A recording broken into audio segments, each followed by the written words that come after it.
نبی علیہ الصلوۃ والسلام کی سیرت مبارکہ کے دو پہلو ہیں۔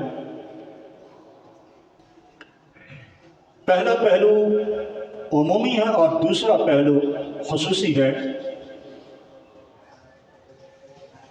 عمومی پہلو، آپ کو نبوت ملی، آپ سے پہلے جتنے انبیاء تھے انہیں بھی نبوت ملی۔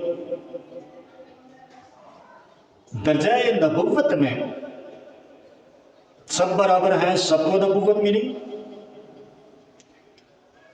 آپ کو کتاب ملی، آپ سے پہلے 3 آسمانی کتابیں 3 انبیاء پہ نازل ہوئیں۔ اس درجے میں بھی آپ اور باقی انبیاء برابر۔ آپ بھی داعی الی اللہ تھے اور پہلے انبیاء بھی داعی الی اللہ تھے۔ آپ بھی شرک کے کلا کما کے لیے تشریف لائے، پہلے انبیاء بھی شرک کے کلا کما کے لیے تشریف لائے۔ غرض پہلے درجے میں جس طرح باقی انبیاء ہیں اسی طرح نبی علیہ الصلوۃ والسلام بھی ہیں۔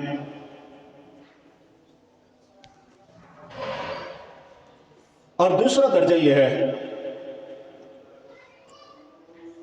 جو آپ صلی اللہ علیہ وسلم کو سب انبیاء پر فوقیت دیتا ہے، وہ درجہ یہ ہے، آپ خاتم الانبیاء ہیں، باقی کوئی نبی بھی خاتم الانبیاء نہیں ہے۔ آپ کی امت خاتم الامہ ہے، باقی کسی نبی کی امت خاتم الامہ نہیں ہے۔ آپ کی کتاب قرآن خاتم الکتب ہے، باقی کوئی کتاب بھی خاتم الکتب نہیں تھی۔ آپ امام الانبیاء ہیں، باقی کوئی نبی بھی امام الانبیاء نہیں ہے۔ آپ شفیع مذنبین ہیں اور یہ شفاعت عامہ ہے، ہر ایک کے لیے ہوگی۔ باقی انبیاء بھی شفاعت کریں گے اپنی اپنی امتوں کی، لیکن انہیں شفاعت کلی حاصل نہیں ہوگی۔ آپ کے دست مبارک سے ہم اور آپ انشاءاللہ حوض کوثر سے آب کوثر پئیں گے، باقی کسی نبی کو یہ درجہ یہ مقام حاصل نہیں ہے۔ ختم الرسل ختم الانبیاء ہونے کی وجہ سے جو خاص مقام آپ صلی اللہ علیہ وسلم کو ملا ہے وہ باقی کسی نبی کو حاصل نہیں ہوا۔ یہ درجہ یہ مقام آپ کو باقی انبیاء سے ممتاز کرتا ہے، باقی انبیاء سے آپ کو بلند مقام دیتا ہے۔ ختم نبوت کے حوالے سے ختم نبوت کو سامنے رکھتے ہوئے امت کی کچھ ذمہ داریاں ہیں، اور اس ختم نبوت کو سامنے رکھتے ہوئے امت اور علماء امت کا کوئی کردار وضع کیا گیا ہے، اور اس امت کے علماء کے بارے میں یہ کہا گیا ہے العلماء ورثۃ الانبیاء، کہ میری امت کے جو انبیاء ہیں، جو علماء ہیں، وہ انبیاء کے وارث ہیں۔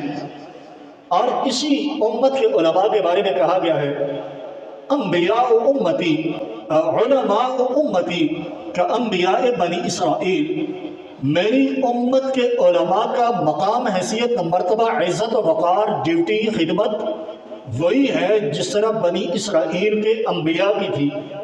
یہ خصوصیات علماء کو اور امت کو اس وجہ سے حاصل ہوئی ہیں کہ حضور صلی اللہ علیہ وسلم کی علیحدہ اوصاف اور نبی علیہ الصلوۃ والسلام کے امتیازی مقام کی وجہ سے۔